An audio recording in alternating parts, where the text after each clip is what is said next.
봅시다. 그래서 5월에는요, 예, 좀 시간을 당분간 좀 더 하도록 하겠습니다. 예. 자, 그러면요, 어디까지 아까 했더라? 37페이지 아래 잠깐, 판례 좀 잠깐 보고 갈게요. 다양한 얘기가 있어요.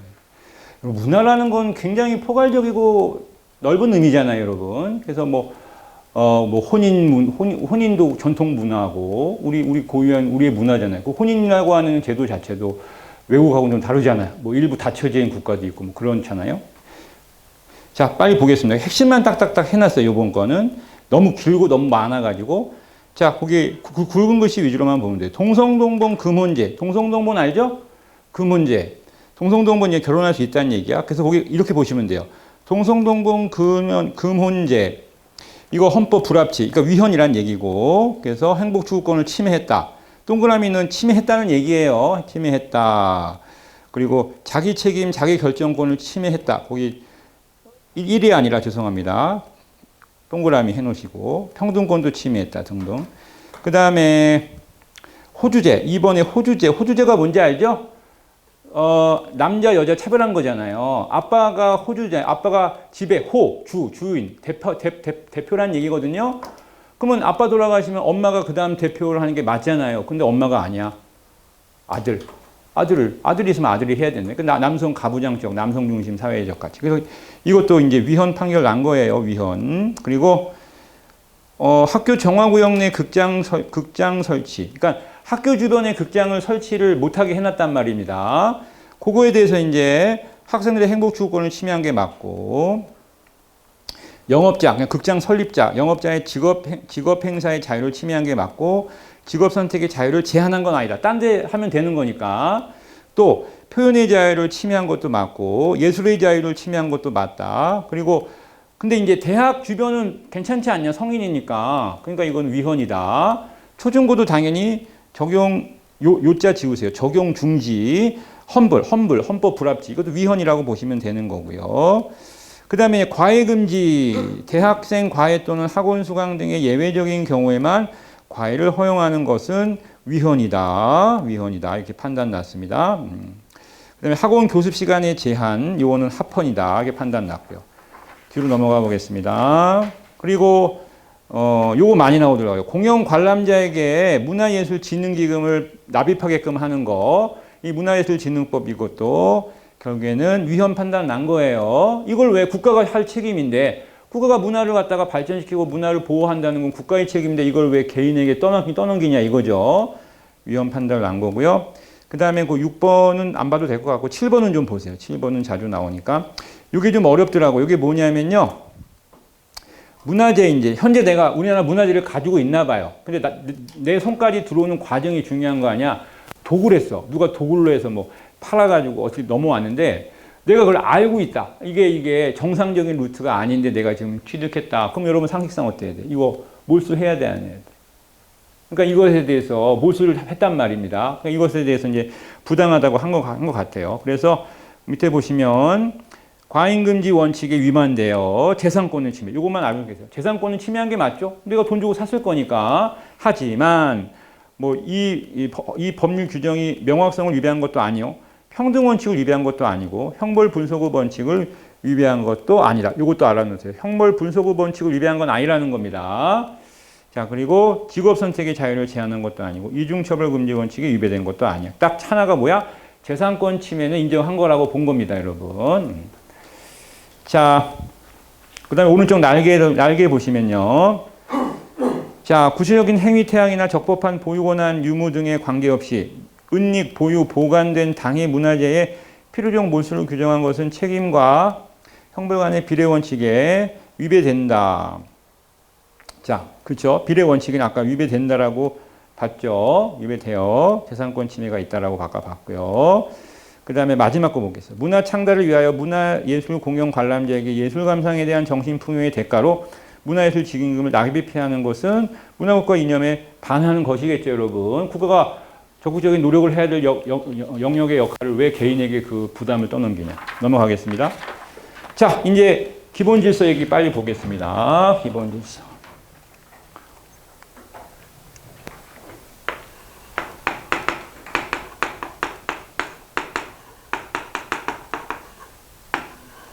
그러니까 기본 질서라는 건 이제 헌법이 추구하는 여러 가지가 가지가 있어요. 그래서 헌법의 어떤 헌법의 지침을 이제 우리가 어떤 그 국가 정책으로 삼으라는 거, 국제 정책으로 삼아서 그걸 가지고 이제 정책을 실행해 가라, 이렇게 얘기하는 거죠. 이게 이제 헌법의 기본 질서라고 표현한다는 겁니다. 그럼 헌법의 기본 질서는 크게 세 가지가 있어요. 민주적 기본 질서. 여기 이제 자유민주적 기본 질서. 그 다음에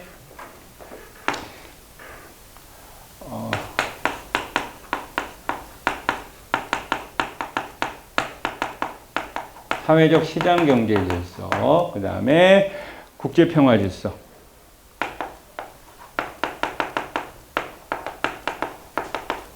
얘는 따로 안 봐요. 앞에서 우리가 자유민주적 기본 원리에서 다 했어요. 잠깐만 살펴보면요. 자유민주주의는 자유 플러스 민주주의 원리라고 얘기했죠. 여기서 말하는 자유라고 하는 건 자유를 보장해야 된다. 그 다음에 이성에 대한 신뢰를 강조하는 거다. 인간은 동물과 다르죠? 여러분 집 뽀삐는 어때? 훈련 안 시키면 오줌 막 싸고 돌아다닐 거 아니겠어요? 먹을 거 통제하지 않으면 뭐야? 그냥 배 터지게 처먹잖아요. 인간은 아니야. 스스로 조절할 수 있어. 자율에 맡겨도 된다라는 거야. 왜? 인간은 걔네가 다르게 뭐 있어?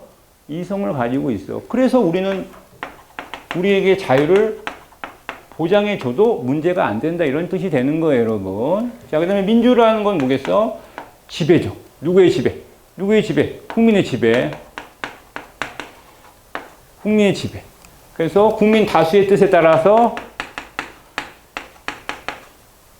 행해야 되지만 소수의 의견도 존중해 줘야 된다라는 거죠. 그래서 아무래도 이쪽은 자유를 강조하는 거, 이거는 뭐야? 평등의 원칙을 좀 강조한다고 보는 겁니다. 이게 우리가 쭉 살펴봤던 자유민주주의 기본 원리에서 쭉 나왔던 것들이고, 그 다음에 지금 봐야 될 두 가지가 이제 요겁니다. 요거. 사회적 시장 경제 국제 평화 질서. 요 사회적 시장 경제 질서라는 건 요거는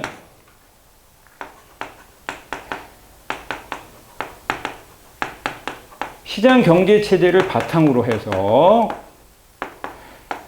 국가가 시장에 개입을 하는 겁니다. 시장에 개입을 해서 어떤 분배 문제, 그 다음에 어떤 시장에 대한 조정, 그 다음에 제재를 통해서 경제 민주화를 실현해 가겠다라고 얘기하는 거라는 겁니다.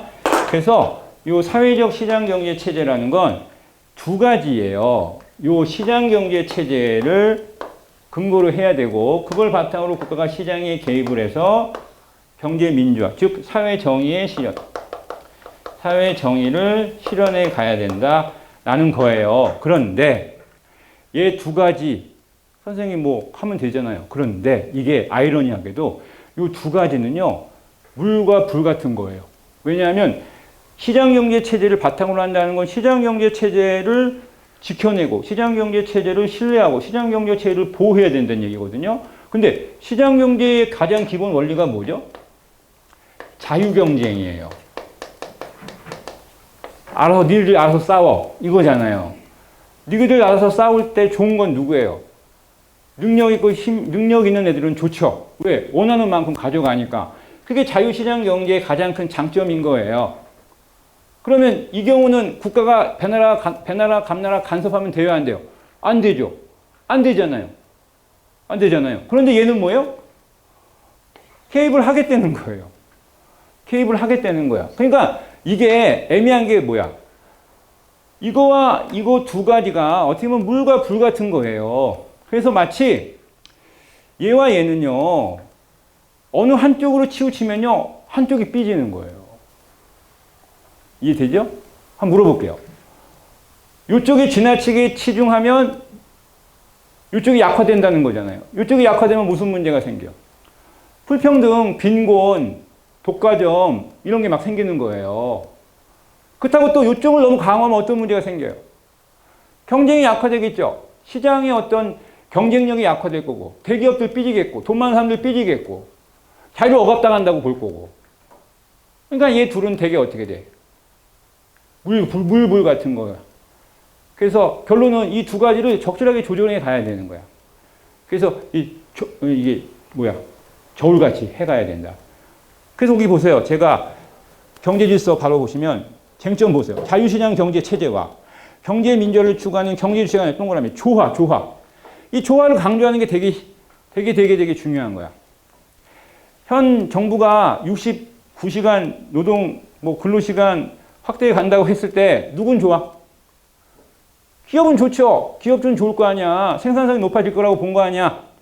그럼 걔네들은 어때? 국제사회에서 경쟁 체제하에서 돈을 많이 벌겠죠. 기업 입장에서. 하지만 누구는 삐져?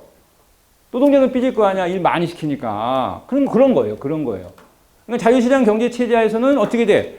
기업이 개인적으로 노동자와 근로계약을 맺어서 60시간을 일 시키든 70시간을 시키든 알아서 해. 이게 자유시장 경제 체제인데 그랬더니 문제가 발생하는 거잖아요. 근로환경 개판되고 근로자들이 삶이 개판되고 하는 거니까. 그러니까 국가가 개입을 해가지고 조정하겠다. 그러니까 경제민주화라고 하는 말 자체가 결국에는 경제체제에서 불평등을 최소화하고 불평등을 없애겠다라는 논리예요. 그러니까 가급적이면 이 둘이 어느 한쪽이 치중하기 되게 어려운 문제이기 때문에 되게 원론적으로 이걸 어떻게 조화시킬 거냐. 경제 주체 간의 조화니까. 경제 주체라는 건 뭐야? 일반 국민들, 그중엔 기업가도 있을 거고 노동자도 있을 거 아니겠냐라는 거야. 또 일반 국민도 문제가 되죠. 왜? 소비자 권리는 어떻게 할 거야? 기업에서 소비자의 권리도 중요한 거 아니겠어요? 그런 것들이죠. 자, 그래서 요거는 실질적으로 쟁점 두 번째 보시면요.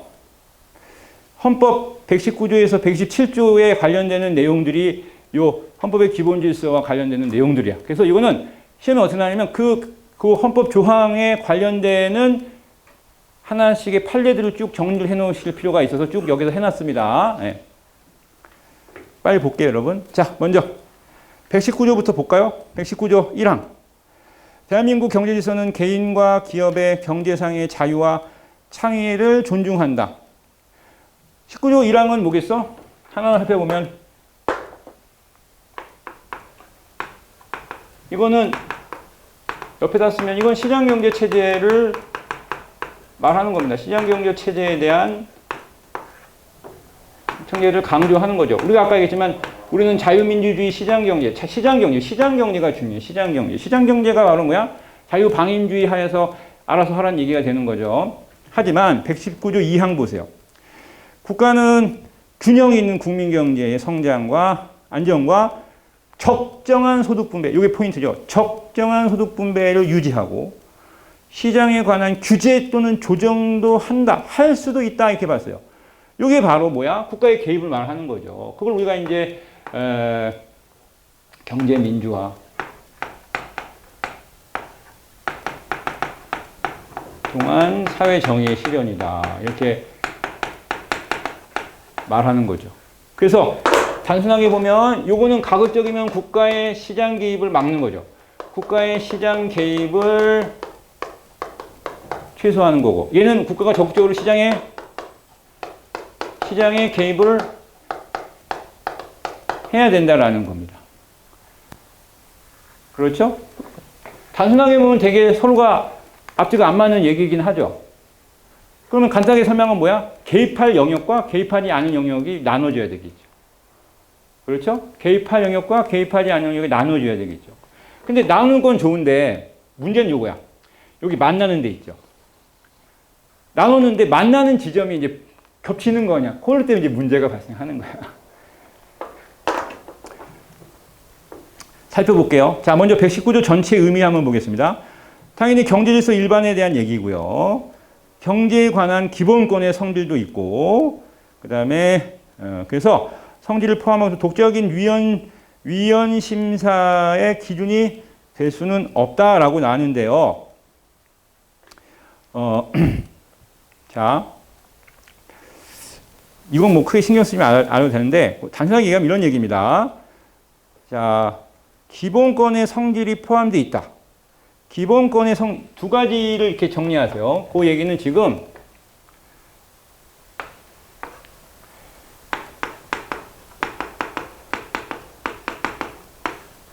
즉 여기서 말하는 기본권은 사회권적 기본권이죠. 사회권. 요 119조에서 우리는 사회권적 기본권을 유치해낼 수 있다는 거야. 얘기죠, 예. 사회적 기본권을 유치해낼 수 있겠죠. 여러분, 사회권이 뭐죠? 사회권은, 자, 뭐, 이래독을 했을 거니까 여러분들이 인간다운 생활할 권리. 그래서 구체적으로 뭐 있어요? 뭐, 근로권, 노동권, 뭐 이런 것들이 사회권에 해당하는 거잖아요. 그게 있는데, 그렇다지만 그것이 독자적인 위헌심사기. 그러니까 이 조항 자체가 위헌심사. 얘 뭐가 돼? 기준은 아니라는 거야. 위헌심사의 기준이 일반 이 법규가 이 조항에 비추어서 이 법규가 위헌인지 아닌지에 대한 기준이 되진 않는다. 이 자체가 위헌심사의 기준은 안 된다. 그 얘기예요, 여러분. 알겠어요? 요 조항 자체를 위헌심사의 기준으로 삼아서는 안 된다라는 겁니다. 왜냐하면 위헌심사의 기준이 되기 위해서는 그 헌법 조항이 어때야 돼? 굉장히 좀 구체성이 좀 있어야 된단 말이야. 근데 얘는 뭐 봐봐. 시장경제체제를 옹호하는 거고 국가가 적절하게 시장에 간섭하겠다는 정도인 거지. 그럼 이거 정확히 간섭에 있어서 뭐 어느 정도가 간섭이고 어느 정도가 간섭이 아닌지 되게 애매한 상황이기 때문에 이런 거에 기준이 되게 좀 어렵다 이런 얘기가 돼요. 그렇게만 정리하시면 돼요. 그 두 가지가 자주 나왔어요. 별표해 놓으시고 그 다음에 또 119조 얘기는 경제에 관해서 국가가 당연히 개입을 하는 거고 특히 119조 2항은 공익을 추구하는 거죠. 공익을 구체화하는 거고 요거는 또 헌법 37조 2항에 자 여기 보세요. 요게 공익이거든요. 왜냐하면 경제 민주화라고 하는 것 자체가 시장경제 체제에서는 강자들이 되게 좋아하다고 시장의 강자들이 사실상 얘네들은 뭐 하는 거냐면 약자를 배려하는 정책을 강화하겠다는 측면인 거잖아요. 사실상. 그게 되죠. 따라서 그러면 당연히 이 19조 2항만 보더라도 어떤 문제가 생기냐면 그러면 약자를 배려한다는 건 아무래도 강자에겐 어떻게 돼? 일정 부분 기본권이 제한될 수도 있는 부분 아니겠어요? 예를 들면 이런 거죠. 좀 이따 보겠습니다만. 자, 이거 누진세 들어봤어요? 누진세가 뭐예요? 재산과 소득이 많으면 세율을 달리하는 거예요. 세율이 다른 거예요. 세액이 아니고. 그러면 돈이 많은 사람은 어때? 높은 세율이 적용이 돼서 많이 내야 된다는 얘기죠. 그러면 재산에 있어서 세금을 내는 게 많으면 재산권의 침해가 있을 수밖에 없잖아. 아무래도 사회적 강자에 있어서의 재산권의 침해가 약자보다는 더 강할 수밖에 없는 거지. 그러니까 아무래도 요거를 하다 보면 누군가의 기본권은 침해될 수밖에 없어. 근데 우리가 헌법 37조 2항에는 국가의 안전보장, 질서유지, 공공의 복리 차원에서 기본권이 제한될 수도 있다라고 배웠지 않습니까? 그 근거에서 어쩔 수 없는 거라는 거예요. 그 얘기가 지금 나와 있는 거야. 그래서 법률 유보, 그래서 법률로 제한한다는 거 알고 계시죠, 여러분? 그래서 조세법. 자, 근데 저게 좀 이따 또 나와요. 어렵게 나오는데 그걸 또 설명할 때 그때 가서. 자, 그 다음에 박스 얘기는 뭐냐면요, 이거야. 먼저 설명 잠깐 들어볼게요. 노조 알죠? 노동조합. 근데 공무원 노조도 있죠. 공무원 노조 알죠? 학교 교원은 공무원이죠. 학교 공무원 노조. 그러면 학교는 누구하고 상대해? 한국 학교 선생님들은 노조니까 사측하고 상대해야 되는데 그럼 여기서 사측은 누구야? 공무원 노조. 예를 들면 한국교총이 있잖아. 한국교총이 이제 교원 노조거든요. 맞죠? 맞잖아요. 그러면 이들은 누구하고 상대하냐면요. 예를 들어서 A라는 학교의 선생님들이 그 학교 자체의 어떤 뭐 선생님의 권익이 침해당했다고 보는 거야. 그러면 그 선생님이 개별적으로 그 학교의 교장이나 학교 측을 상대로 해서 뭐 서로 다툼이 있을까요? 그건 아니라는 거야. 그렇게 해서는 안 돼. 그거는 무슨 일반 회사 같잖아요. 학교가. 그렇게 안 한다는 얘기야. 그래서 여기는 그런 얘기하는 거야. 학교법인은 그 자체로 교원노조의 상대가 되지 않는다라는 거야. 그러면 교원노조의 상대가 되려면요. 뭐가 되냐면 나오죠. 전국 단위의 또는 시도 단위의 교섭단체의 구성원으로만 단체 교섭이 된다는 거야. 개별 개별 학교가 하나의 학교 법인이 교원 노조의 상대가 되진 않는다. 그러면 이건 당연히 119조 1항에 근거했을 때 기본적으로 자유와 창의, 그러니까 개별 어떤 자유시장 시장 경제 아래서 알아서 할 문제 아니었냐, 이것에 대한 침해가 있지 않느냐라고 했지만, 이것은 자 119조에 따라서 이렇게 규정한 법이 위헌인지를 119조에 근거해서 판단해서는 안 된다. 나왔죠? 119조는 뭐가 된다? 위헌 심사의 기준이 될 수가 없다. 지금 그 얘기를 하고자 하는 겁니다. 자, 됐고요. 밑에 내려가서 고작 구체적으로 119조 1항 아까 쭉 설명했으니까 그것만 미주고 있어요. 과연 경제적인 자유, 즉 개인과 기업의 경제적 자유란 뭐냐? 요것만 형광펜. 직업의 자유, 재산권 보장의 자유, 뭐 근로상권과 같은 이런 것들에 대한 자유를 말한다. 또 두 번째, 2번 보시면 헌법은 단지 국가가 실현하려고는 시도하고 의료화되는 전형적인 경제 목표를 예시적으로 구체하고 있을 뿐이므로 기본권의 침해를 정당화할 수 있는 모든 공익을 아울러 고려하여 법률의 합헌성 여부를 심사해야 된다. 뭐 너무나 당연한 얘기니까 어렵지 않죠. 예. 자, 그 다음에 박스에 보면은 3개가 있어요. 3개. 자, 요거는 요 119조 1항에 대한 것을 뒷받침하는 근거인데요. 첫 번째는 옆에 조그맣게 써볼까요? 첫 번째는, 자, 그 첫 번째 얘기는요, 과실 책임의 원칙을 말하는 거고, 두 번째는 사유재산제도. 세 번째는 사회보장제도.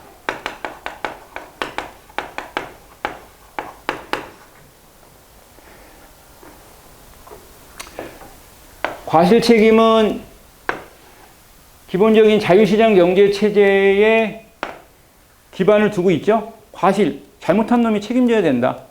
너무 뻔한 얘기잖아요. 맞죠? 잘못한 놈이 책임져야 된다. 민법상의 원칙이기도 하죠. 그 다음에 사유재산, 이건 뭐 더 말할 필요 없죠. 우리는 사유재산을 바탕으로 시장경제 무조건 사유재산제를 바탕으로 하는 게 맞아요. 여기서 또 이렇게 보시면 안 돼. 중국도 시장경제지만 완벽한 시장경제는 아니죠. 중국은 자유시장 경제라고 하면 안 돼. 중국은 국가가 통제하잖아. 환율도 통제하고 막 통제하는 나라예요. 그러니까 우리가 논의하는 것은 일반적인 자유시장 경제 체제는 당연히 사적 사유재산제를 포함하는 거고요. 자, 세 번째 게 좀 어려운데, 세 번째 건 이겁니다. 이거는 좀 시장경제 체제를 위배하는 거 아니겠냐라고 말할 가능성이 있어요. 왜냐하면 사회보장제도 자체는요, 특히 여기는 연금 나왔죠, 연금. 자, 거기 재밌는 표현을 썼어요. 연금을 뭐라고 표현했냐면요, 형광펜. 강제저축이라고 말했어요. 고개를 보세요. 여러분, 연금 강제저축이 맞나요? 맞네요. 내 월급에서, 여러분, 임용되시면 월급에서 떼가거든요. 강제저축 시키는 거잖아요, 노후를 대비해서. 국가가 강제적으로 저축시키는 거야. 그러면 자유시장 경제는 경제 주체의 개별이 알아서 자유를 주는 건데, 내가 그걸 저축을 하고 말 건 내 마음인데 니네가 왜 강제로 뺏어가라고 하면 뭔지 모르게 시장경제 체제에 반하는 것 같긴 하고 경제질서를 위반하는 것 같긴 하지요. 근데 우리가 이걸 전제해. 항상 모든 어떤 시장경제 체제건 뭐건 간에 그 속에서 누리는 자유는 기본적으로 권리 당연히 인정하지만 그 권리는 제한될 수도 있어요. 우리가 연금을 왜 해요? 연금은 어떤 개인의 희생을 말하는 게 아니죠. 그거 나중에 나 안 줘요? 연금 내면 여러분 나 안 줘요? 나 주잖아요. 그리고 어떻게 돼? 어떤 경우는 내가 낸 돈보다 많이 받을 수도 있죠. 그래요, 안 그래요? 죽을 때까지 받는 거니까. 그러니까 나한테 마이너스인 제도가 아니야. 알았어요? 그러니까 오히려 내가 시장에서 안정적으로 경제활동을 할 수 있도록 뒷받침하는 하나의 보험과 같은 성격인 거잖아요. 그러니까 이거 시장경제체제를 위반한 건 아니라는 논리인 거예요. 이게 액면가만 보면 강제로 저축을 시키는 게 맞잖아요, 여러분. 그러니까 시장경제체제 자유를 훼손하는 것 같긴 하잖아요. 자유는 알아서 하라는 건데. 원래 자유란 말 자체가 알아서 해잖아. 그럼 네가 노후도 네가 알아서 해. 근데 이게 어느 순간부터 국가가 개입을 해서 한 거 아니야. 이거죠. 왜냐하면 나중에 노후에 이거에 대해서 대비를 안 했더니 맡겼더니 어떤 문제가 생겨요. 특히 우리나라 같은 경우는 그랬잖아. 우리는 여러분 지금 노인들 80세 먹은 노인들의 가장 큰 문제가 뭐예요? 노후 대비를 안 했어요. 왜? 졸라 퍼줬거든 여러분들한테.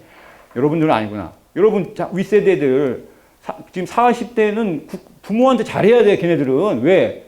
40대 이후는 부모한테 되게 잘해야 돼. 왜? 다 퍼준 거야. 그 혜택을 다 누린 거야. 다 퍼준 거야, 여러분. 그러니까 부모가 노후에 쓸 돈이 없는 거죠. 이해돼요? 그러니까 우리가 연금은 왜 해야 되는지 알겠죠? 그런 거예요. 자, 그 다음에 넘어가겠습니다. 오른쪽 날개 잠깐 볼까요?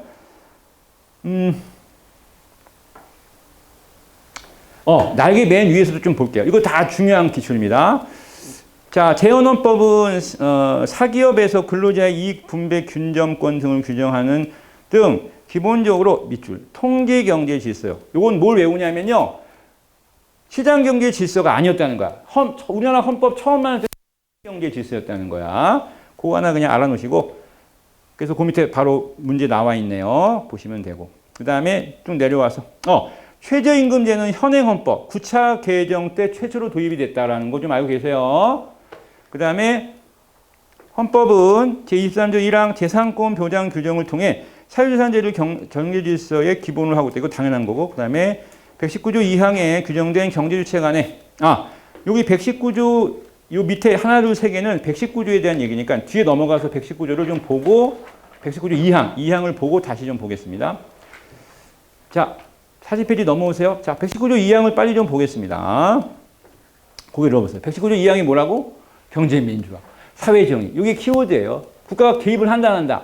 국가가 적정한 분배, 조정, 규제를 하겠다. 이게 포인트잖아요. 그런 걸 가지고 쳐다보면 돼요. 그래서 우선 119조 2항의 포인트는 경제 주체 간의 조화. 그러니까 조화라는 게 이런 거잖아. 국가가 개입을 해서 어떻게 했다는 거야. 한쪽으로 너무 기울어져 있는 것은 이제 균형을 좀 맞추겠다. 이런 거죠. 조화는 간섭이 없으면 조화가 안 되죠. 생각해봐. 멋대로 냅두면 조화가 안 되는 거예요. 조화라는 건 균형을 맞추는 게 조화인 거예요. 그러면 이건 국가의 개입이 없어서는 안 되는 문제라는 거야.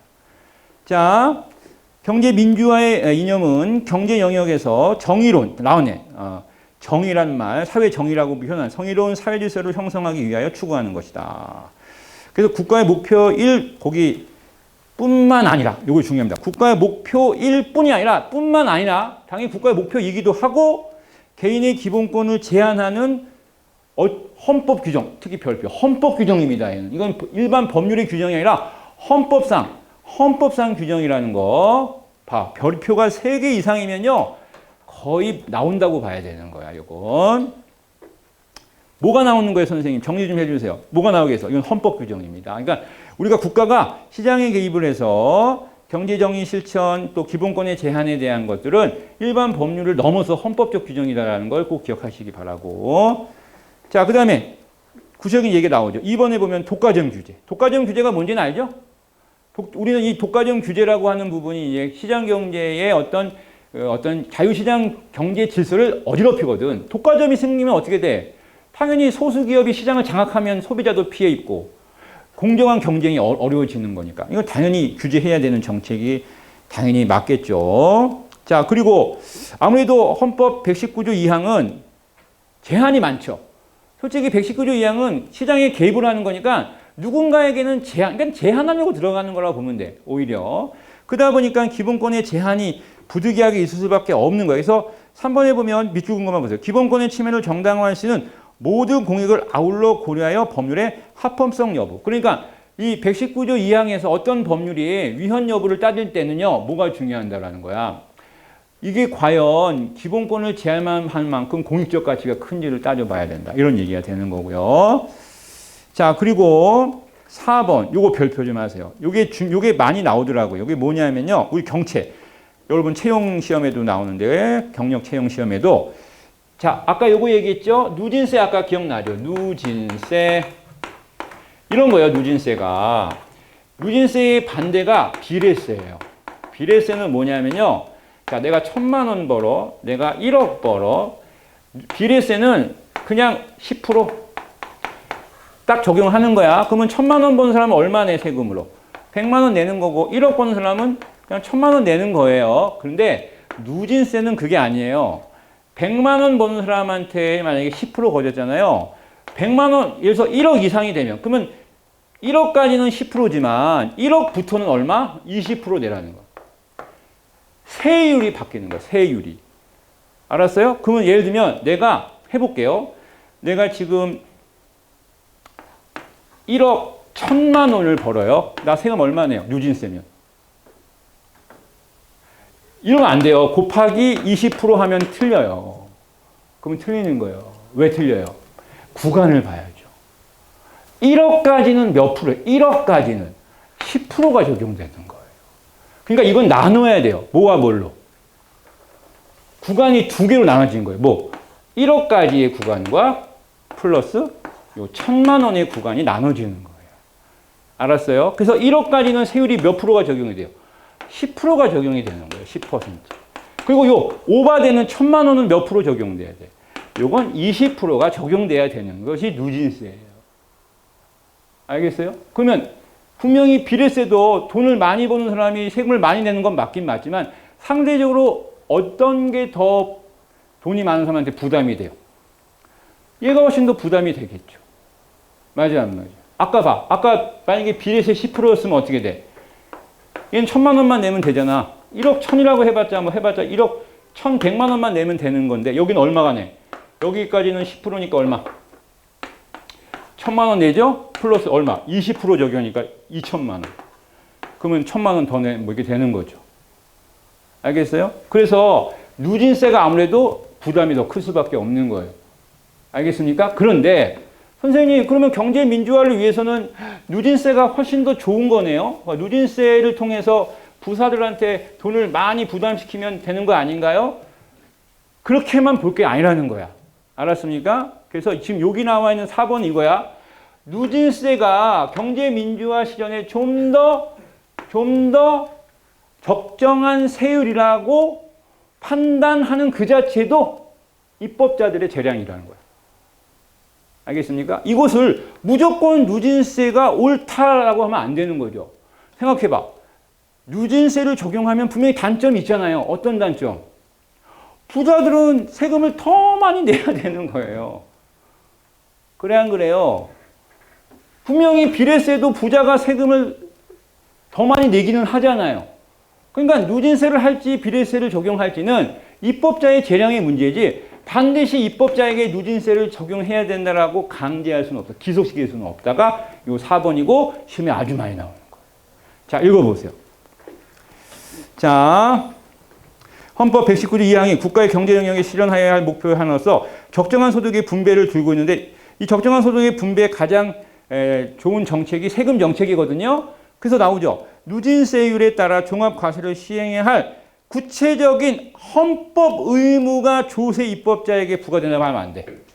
알았어요? 이거 별표해 놓으시기 바랍니다. 아주 자주 나왔어요.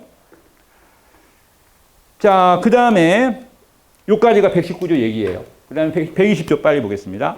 자, 여기서부터는 여러분 간단하게 빨리 보고 넘어가도 됩니다. 먼저 120조의 내용이 무슨 뜻이냐면 120조는 뭐가 쓰여 있어요? 별거 없죠? 네. 지하자원, 수산자원, 수력과 경제상 이용을 할 수 있는 자연력은 법률이 정하는 바에 의해서 일정한 기간 요금이죠. 그 채취, 개발 또는 이용을 특허. 그러니까 특허라는 게 뭐야? 독점적으로 그걸 이용할 수 있게끔 한다라는 거죠. 여러분 제주도 가서 함부로 막 물고기 잡으면 돼야 안 돼요? 안 돼요. 왜? 어민들의 생계를 위한 하나의 특허권이 그게 쉽게 말하면. 그런 논리야. 예, 됐고요. 자, 이것도 시험에 나오긴 나왔었어요, 여러분. 그 다음에 헌법 121조. 요거 좀 어려워요. 자, 이거는 농지. 농사 짓는 땅을 농지라고 하죠? 경자유전 들어봤어요? 경자유전이 뭐예요?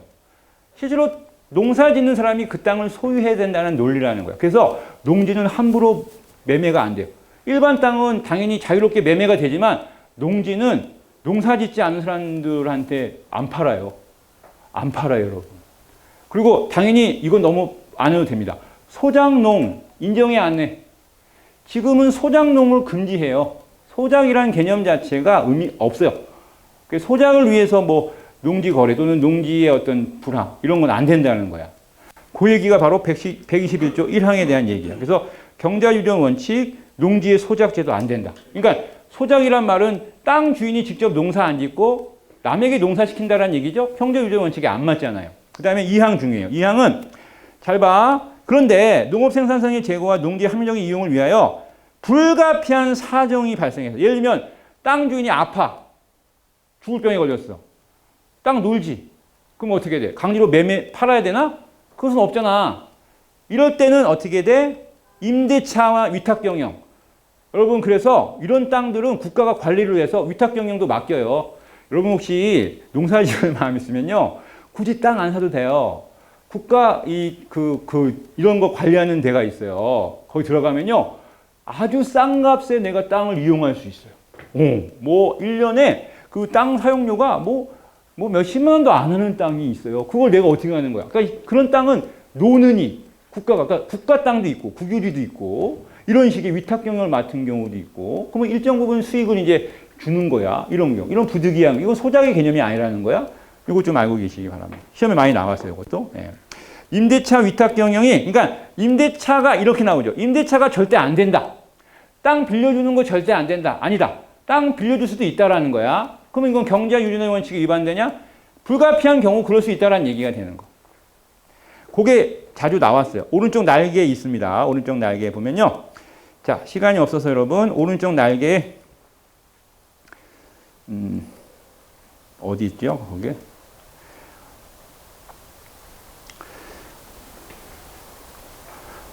이따가 한꺼번에 다 같이 보겠습니다. 다시 본문에 와서. 그 다음에 그 박스 밑에 설명은 그냥 쭉 읽어보시면 될 것 같고. 그 다음에 헌법 122조 보겠습니다. 자, 요거는 국가가 모든 생산 및 생활 기반이 되는 국토의 효율적이고 균형적인 이용 개발과 보존을 위해서 국가는 때려한 경우, 필요한 경우 제한 의무를 부과할 수도 있다. 그럴 수 있겠죠, 여러분. 뭐 대표적인 예로 여러분 고개를 볼까요? 그 그린벨트 같은 거 있잖아요. 거기는 국가의 어떤 산림자원이라든가 국토의 무분별한 개발을 막기 위해서 국가가 관리하는 거죠. 뭐 그런 거에 헌법적 조항이 122조라고 볼 수가 있고요. 그 다음에 123조. 얘가 좀 더 많이 나옵니다. 123조는 좀 짬뽕적이에요. 여러 가지가 있어요. 먼저 국가는 지역 간의 균형 있는 발전을 위해서 지역 경제를 육성할 의무가 있다. 요거 밑줄 지역 경제 육성 의무. 두 번째. 세 번째. 그 다음에 123조 3항.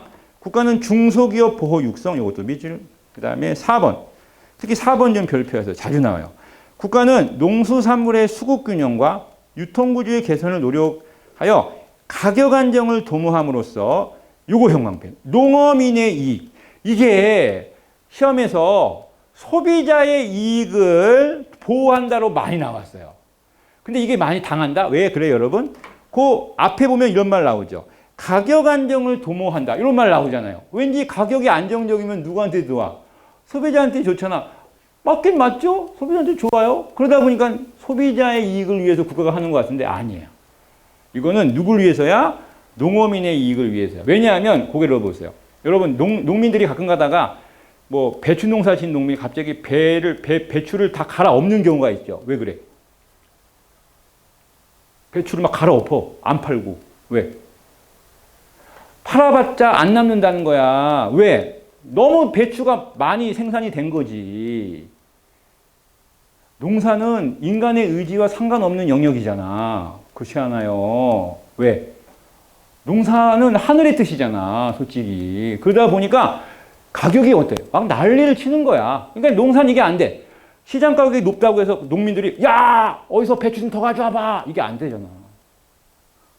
시장 가격이 싸졌다고 해서 안 팔고 버텨? 배추금 더 어떻게 할 거야? 저기 냉장고에 넣어놓으면 돼. 그 많은 배추를? 그냥 갈아 엎는 거야. 이렇게 되면 농산물 수급에 문제가 생기지. 그래서 국가가 어떻게 돼? 쌀 같은 경우는 어떻게 국가가? 많이 생산되는 해는. 수매하잖아, 국가가. 국가가 사준다니까? 그러다가 이제 또 쌀이 어때? 부족하면 풀고. 이게 국가가 개입해서 수급을 조정하는 거야. 누굴 위해서야? 소비자야? 농어민이야. 물론 소비자가 안정적으로 가격이 결정되면 좋긴 하겠지만 이거의 근본 취지는 누구? 농어민을 보호하는. 이거 꼭 기억하세요. 자, 그리고 5번도 좀 자주 나오더라고요. 국가는 농어민 및 중소기업의 자조 조직을 육성해야 됩니다. 요거 별거 아닌 것 같지만 이건 좀 알아놓으세요. 자조조직이라는 거 뭐야? 스스로 자립해서 할 수 있는 조직들을 우리가 어떻게 돼? 육성해야 된다. 그래서 여러분 봐. 여러분 그거 알죠? 농협, 축협, 이런 협동조합들 그거 자조조직이야. 그 대표적인. 그들에 대한 여러 가지 혜택을 주는 거야. 뭐 세제 혜택. 알았습니까? 그런 거 막 지원해 줘야 된다. 농어민들이 농사를 짓다 보면 어떤 애는 풍년이 어떤 애는 흉년이고 흉년일 때는 비료값도 안 나면 돈도 좀 쉽게 빌려서 좀 비료도 사줘야 되고 하는 거 아니야. 그러면 이자가 비싸면 또 부담이 되지. 그럼 국가가 세제 지원을 해가지고 어떻게 좀 해주고 뭐 이런 식의 것들을 해야 된다. 이게 자조조직. 자, 그 다음에 124조 소비자. 이제 소비자 얘기 나올 수밖에 없죠. 건전한 소비 행위를 계도하고 생산의 품질 향상을 촉구하기 위해서 소비자 보호운동, 이거 형하면 소비자 보호운동을 법률로 보장해야 됩니다.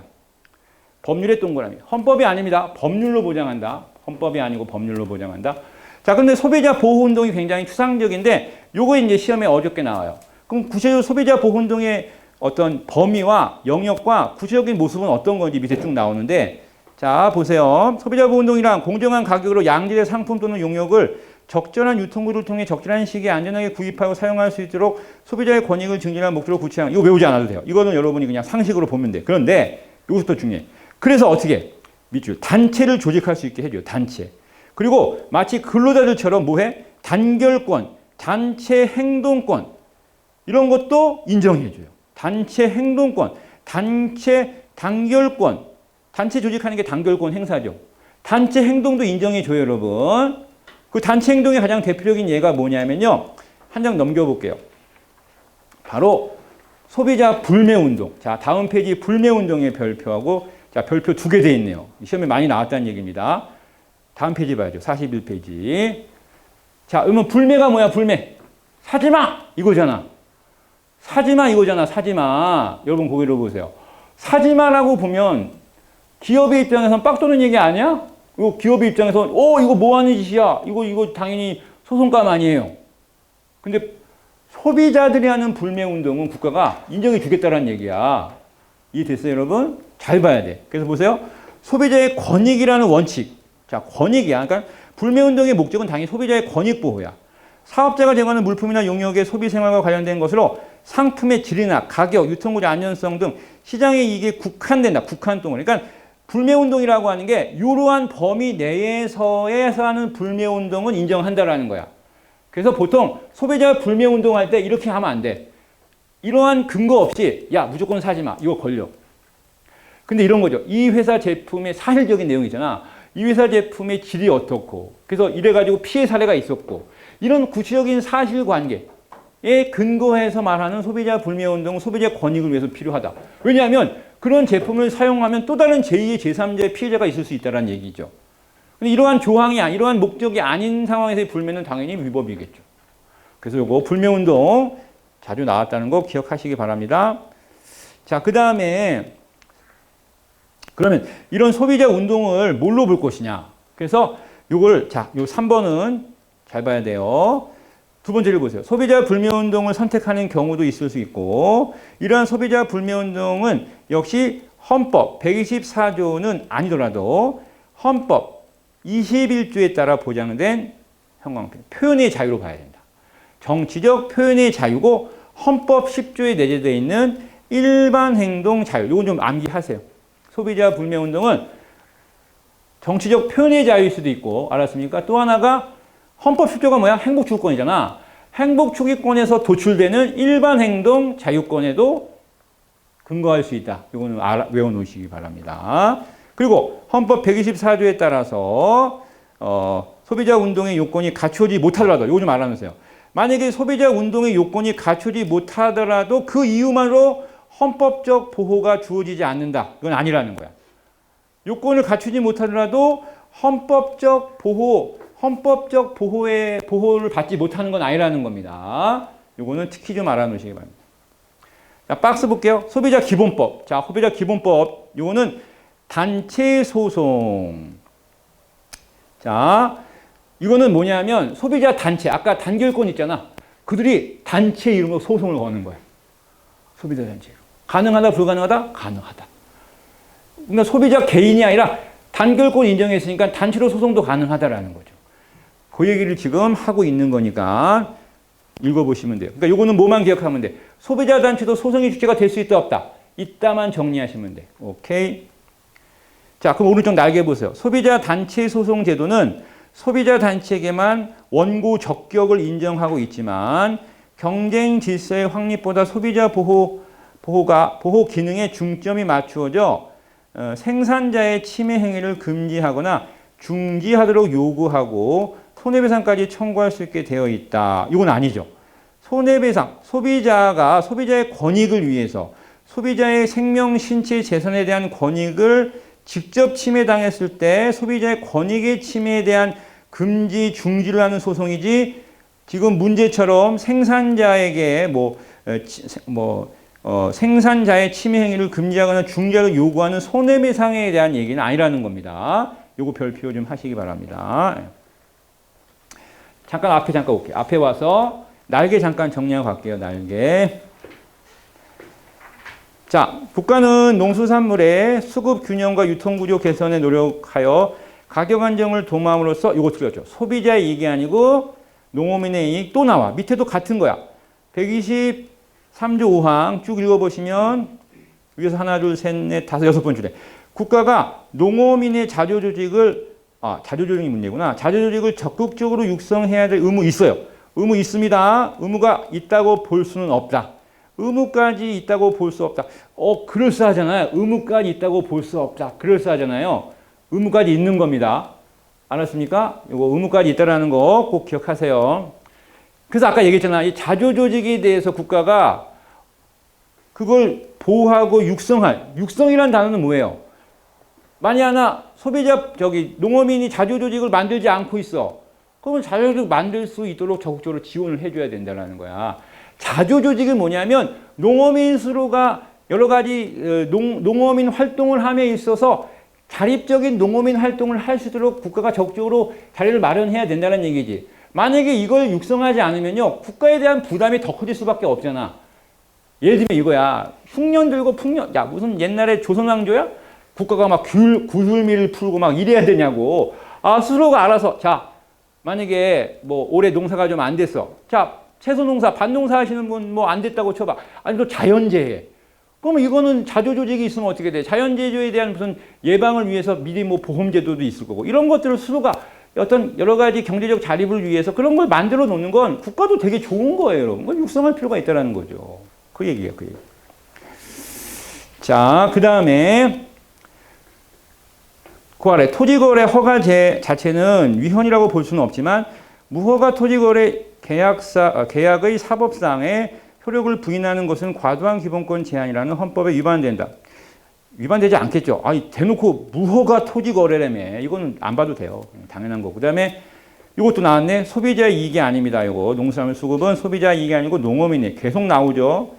또 여기도 나왔네. 농어민의 이익. 비상계획관 시험대도. 그 다음에 맨 아래를 봐야 돼. 특정한 사회경제 또는 정치적 대의나 가치를, 거기 없죠. 뒤에 있죠. 제가 프린트 옛날 거라서 그래요.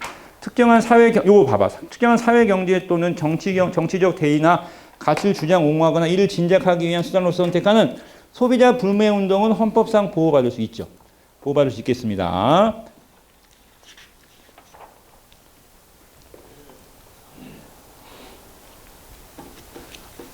자, 그 다음에 소비자 단체 소송 요거 아까 했었죠. 자, 그 다음에 다시 본문에 와서 125조 보겠습니다. 무역 얘기야, 무역. 대외 무역. 당연히 육성하고 이를 규제 조정해야 된다. 근데 125조는 별로 눈에 안 와닿잖아요. 그래서 판례가 중요해요. 바로 아래 빈출 판례가 하나 있는데, 자, 이거 되게 중요합니다. 특정 범죄 가중 처벌. 이거 여러분 형사법에서 배웠죠? 이건 뭐야? 어떠한 범죄에 대해서는 그 범죄에 대해서는 가중 처벌을 인정한다는 얘기죠. 자, 근데 이 경제 질서와 이게 무슨 관계? 무역, 여러분. 대무역은 국가의 신뢰와 관련되는 거 아니야. 굉장히 이건 되게 중요한 거야. 그래서 이 나오죠. 관세 포탈하는 거. 관세 포탈 등의 예비범. 자, 여러분, 예비범이야, 예비범. 실제로 어떤 행위를 하기도 전인데 이런 경우에 대해서도 본죄에 준하여 가중처벌할 수 있도록 한 거다. 이거 너무 과잉처벌 아닌가요? 아니라는 거야. 왜? 그 이유가 자, 그 밑에 설명 나와 있는 단락에 보시면 구특가법 제6조 설례문에 하는 거 고에서 하나, 둘, 세 번째 끝에 보세요. 건전한 사회 질서와 국민 경제 발전을 위해서 당연히 이 관세 포탈, 죄 또는 예비 범죄 등등에 대한 것들의 가중 처벌은 당연하다라고 본 겁니다. 규제를 명확하게 해야 된다. 자, 그다음에 126조 보겠습니다. 자, 얘도 자주 나오는데요. 국방상, 가로 국방상 또는 국민경제상, 아무튼 국방상, 국민경제상 간절한 필요로 인하여 법률이 정하는 경우를 제외하고는 사형기업, 자, 요거 밑줄, 사형기업을, 그러니까 일반 개인기업, 사기업을 국유 또는 공유로 이전하거나 경영을 통제 관리할 수 없답니다. 없다. 그러니까 함부로 여러분 사형기업을 국유나 공유화하지 말라라는 얘기가 되는 거야. 자, 그거 함부로 하면 안 된다. 그리고 경영 매지 통제하지 말라라는 거야. 사기업에 대해서 배나라 감나라 하지 말라라는 얘기가 되는 거야. 자, 그 판례 하나만 보고 쉬었다 하겠습니다. 요거 지금 밑에 보면 그게 나왔어요. 여러분 택시 타죠? 택시 운전하시는 분들 요즘에 많이 택시 운전을 안 하시려고 해요. 왜냐하면요, 뭐 택시 가격도 올랐고요, 요금도 올랐는데 실제로 택시 운전 기사들이 노동 강도에 비해서 월급이 너무 작았던 거야. 왜냐하면 뭐 하루에 그 회사에다 내야 될 무슨 산업금이라는 게 있대요. 근데 너무 그게 과도해서 택시 기사들이 실질적으로 어때? 그 과도한 노동에 비해서 너무 그 벌이가 시원찮으니까 떠나. 근데 택시는 물론 개인 사기업이 운영하는 회사지만 택시도 기본적으로 공공성이 강해 약해. 교통수단으로서 공공성이 있잖아. 그럼 국가 차원에서는 이걸 감히 배너라 감너라 가만히 있을 수가 없는 거야. 왜냐하면 연말 연시다 뭐다 할 때 택시 뭐 대란 이런 거 막 터지잖아요. 그러면 택시업계에 종사하는 분이 적어지면 적을수록 공공성의 교통에 있어서의 차질이, 교통 서비스 지원에 차질이 생길 수밖에 없으니까 그 근본을 국가가 파헤쳐 본 거야. 그랬더니 뭐가 돼? 이런 구조였다는 거야. 산학금제도. 그래서 국가가 이걸 어떻게 한 거야? 전액관리제. 그 산학금제를 없애버린 거야. 그리고 전액관리라는 건 그냥 기업이, 회사가, 아니, 노동자들이 뭐 일정 시간만 정해놓고 근로를 한 것에 대해서 그 돈을 다 모은 다음에 월급 형태로 주라 이런 얘기가 된 거예요. 그러면 그것에 대해서 이제 기업들이 반발한 거야. 그러면서 뭐라고 한 거야? 이거 국가에 의한 경영 통제 아니냐 이거지.